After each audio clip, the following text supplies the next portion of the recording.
Subscribe करें और देखें एक हिला देने वाली हॉरर स्टोरी।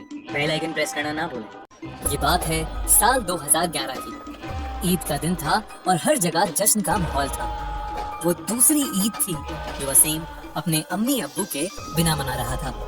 वसीम के अम्मी अब्बू का 2 साल पहले एक रोड एक्सीडेंट में इंतकाल हो गया था और तब से वो अपने मामू जान के साथ ही रह रहा था। उस साल मामू के घर पर ईद की जबरदस्त दावत चल रही थी, जहाँ उसके सारे रिश्तेदार मौजूद थे। वसीम इतने सारे लोगों के बीच होने के बावजूद बहुत अकेला महसूस कर रहा था।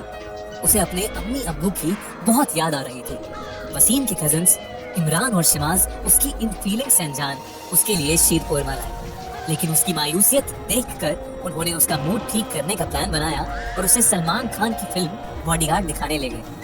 वसीम भी सलमान भाई का बहुत बड़ा फैन था और वो अपने फेवरेट सुपरस्टार की मूवी को मिस नहीं करना चाहता था। शीर कोरमा खाते खाते वो घर से बाहर निकलकर दोनों भाइयों के साथ मूवी देखने चल पड़ा। ईद के दिन ही रिलीज हुई बॉडीगार्ड सब जगह हाउसफुल जा रही थी और उन लोगों को कहीं मूवी के टिकट्स नहीं मिल रहे थे। बड़ी मुश्किल से उन्हें शहर से काफी दूर एक पुरानी से सिनेमा घर में 3 टिकट्स मिल ही गए। वसीम सलमान की मूवी देखकर बहुत खुश हुआ और उसका ध्यान पुरानी यादों से भटक गया। तीनों भाइयों ने मूवी खूब एंजॉय करी और वापस अपने घर की तरफ निकल गए। इमरान और शिमाज एक बाइक पर थे और वसीम अपनी एक्टिवा पर उनके पीछे पीछे बॉडीगार्ड फिल्म का एक गाना गुनगुनाता हुआ जा रहा था। वसीम के भाइयों को एक सुनसान लेकिन शॉर्टकट रास्ता पता था, तो घर जल्दी पहुंचने के चक्कर में उन्होंने वो रास्ता ले लिया। वसीम भी उन्हें फॉलो करते हुए उसी तरफ चल दिया, पर उसे अपने आगे दोनों भाइयों की बाइक नहीं दिख रही थी।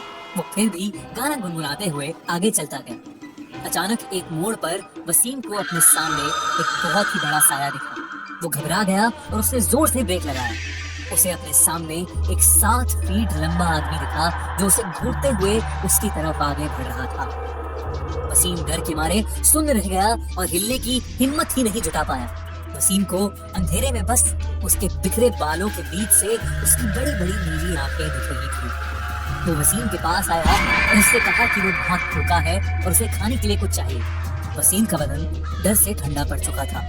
वो उसे सुन रहा था लेकिन मुंह से एक लफ्ज भी नहीं निकाल पा रहा था। उस आदमी ने फिर से गुस्से में कहा, मुझे अभी खाना चाहिए। जैसे जैसे उसका गुस्सा बढ़ रहा था वो आदमी और बड़ा होता जा रहा था, जैसे कि वो कोई भयानक राक्षस हो। अचानक से वसीम को लगा कि उसकी अम्मी ने उसका हाथ पकड़ लिया।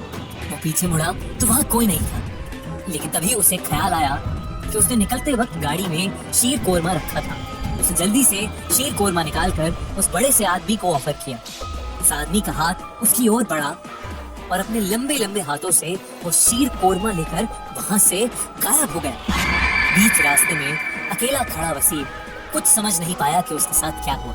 वो जल्दी से अपनी एक्टिवा स्टार्ट करके तेजी से वहां से निकल गया। कुछ ही दूर पहुंचने पर उसने देखा कि इमरान और शिमाज रोड पर जख्मी हालत में गिरे पड़े हैं। वसीम ने जल्दी से एम्बुलेंस बुलाई और उन्हें हॉस्पिटल लेकर चला गया। मामू जान भी वसीम से ये खबर सुनकर फैमिली के साथ हॉस्पिटल पहुंच गए। कुछ घंटों बाद जब इमरान और शिमाज को होश आया तो उन्होंने बताया कि रास्ते में कुछ गुंडों ने उन्हें घेर लिया और उनके सारे पैसे ले लिए और पैसों की लालच में गुंडों ने उन्हें बहुत मारा, जिसकी वजह से वो जख्मी हो गए। वसीम ने भी सबको अपने साथ हुआ किस्सा बताया, जिस पर मामू जान ने कहा कि अगर वसीम भी इमरान और शिमाज के साथ साथ चला जाता तो वो लोग उसे भी बहुत मारते। शायद वो बड़ा आदमी एक जिन था जिसे उसके अम्मी अब्बू ने वसीम की हिफाजत करने भेजा था। वसीम ने जब वापस सोचा तो उसे समझ आया कि शायद मामू जान सही कह रहे हैं और उसकी हिफाजत के लिए उस आदमी को भेजना ही वसीम की ईदी थी जो उसे अपने गुजरे हुए अम्मी अब्बू से मिली। उस दिन के बाद से वसीम को अपने अम्मी अब्बू की कमी कभी महसूस नहीं हुई और उसे हमेशा लगा कि उसके अम्मी अब्बू उसके साथ ही हैं। आप सभी को ईद मुबारक। अगर आपको ये कहानी अच्छी लगी तो अभी सब्सक्राइब करिए और कमेंट्स में जरूर लिखिए कि अगली कहानी हम किस हॉरर लेजेंड में बनाएं।